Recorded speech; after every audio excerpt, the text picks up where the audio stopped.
très heureux d'être là, très content d'être aux côtés de Jeanne Masse. Jeanne que j'adore depuis extrêmement longtemps et j'étais d'autant plus heureux lorsque j'ai découvert il y a quelques années que Jeanne partageait mes préoccupations en ce qui concerne le respect des droits des animaux, le végétarisme, le véganisme maintenant. Et je suis vraiment très heureux qu'on se retrouve sur ce combat aujourd'hui, mais de manière plus générale d'ailleurs, puisque ça fait déjà quelques temps qu'on sait qu'on partage cela. Merci à tous d'être ici. Je ne sais pas exactement combien vous êtes, quelques dizaines, quelques centaines.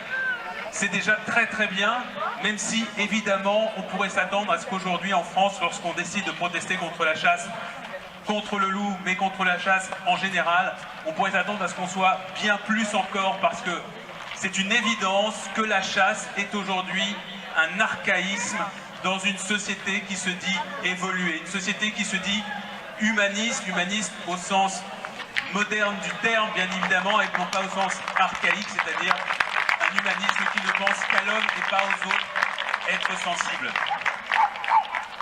Être contre la chasse, c'est une nécessité aujourd'hui, bien évidemment, lorsqu'on a le souci de l'éthique, lorsqu'on a le souci de la moralité, lorsqu'on a le souci, bien évidemment, du bien-être de tous les êtres sensibles.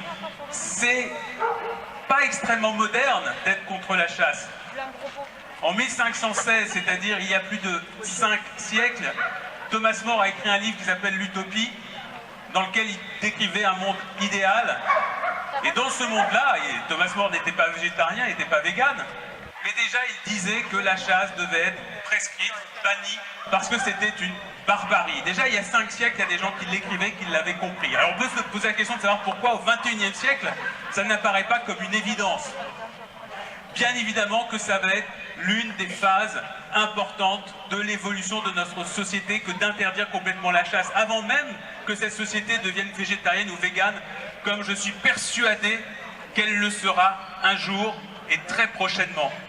Mais l'une des prochaines étapes, l'une des plus faciles, va être bien évidemment de se battre pour supprimer complètement, abolir la chasse. Il y a 2 angles, 2 raisons pour lesquelles principalement on peut s'opposer, on doit s'opposer aujourd'hui à la chasse. Une vision anthropocentrée, puis une vision beaucoup plus antispéciste. La première vision, c'est de dire la chasse, ça emmerde déjà les humains eux-mêmes. Ça nous emmerde parce que déjà c'est une centaine d'accidents par année, une dizaine de morts. C'est l'impossibilité pour beaucoup de personnes qui vivent dans des zones de campagne ou des zones semi-urbaines, semi-campagne, de se promener tranquillement plusieurs jours dans l'année parce qu'ils peuvent prendre le risque de prendre des plombs, etc. Donc c'est déjà extrêmement désagréable pour les humains. Pour vous qui êtes ici, je sais que c'est pas ça la raison principale qui vous motive à être opposé à la chasse aujourd'hui, c'est que c'est une aberration tout simplement pour toute personne qui prend en considération la vie sensible. Et bien évidemment, aujourd'hui, il faut se poser la question de savoir pourquoi on continuerait une activité qui n'a absolument aucune utilité pour nous, et bien évidemment qui crée toute cette cruauté que l'on sait. Il y a aujourd'hui en France à peu près 1 200 000 chasseurs qui sont répertoriés, mais qui pourtant constituent un lobby qui continue d'agir, de pousser très fortement à l'Assemblée nationale ou dans des tas d'autres institutions politiques. Pourquoi ? Comment ? Ça paraît vraiment complètement aberrant aujourd'hui quand on sait que le nombre d'opposants à la chasse est bien plus nombreux. Rien que les végétariens et les véganes aujourd'hui constituent une population en France de plusieurs millions de personnes.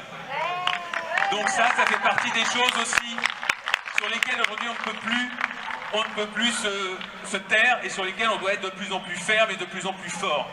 Je ne vais pas monopoliser la parole pendant toute une après-midi, c'est un sujet qui me passionne, bien évidemment, et sur lequel je pourrais parler pendant des heures. Je voulais juste donc simplement vous dire aussi bravo à vous qui êtes là, parce que même si on constate, Jeanne et moi, la Fondation Brigitte Bardot, Christophe Marie, Marc Giraud, toutes les personnes qui sont extrêmement impliquées au quotidien dans la lutte pour les droits des animaux, on constate que c'est un mouvement qui prend de plus en plus d'ampleur, de plus en plus d'importance, que c'est le mouvement politique d'avenir, c'est-à-dire que vous qui êtes là, vous êtes novateurs, vous avez compris que c'est ça aujourd'hui le combat politique qui est intéressant et qui mêle à la fois les humains et les non-humains. Et alors, bien sûr, on est de plus en plus nombreux, mais néanmoins, c'est toujours extrêmement encourageant de voir qu'un samedi après-midi, alors que vous auriez peut-être d'autres choses à faire, des choses un petit peu plus marrantes, un petit peu plus faciles, un petit peu plus réjouissantes, vous choisissez de prendre sur votre temps libre et de venir ici pour vous consacrer à ce combat qui est pour nous et pour vous, je le sais aussi, absolument essentiel. Merci beaucoup.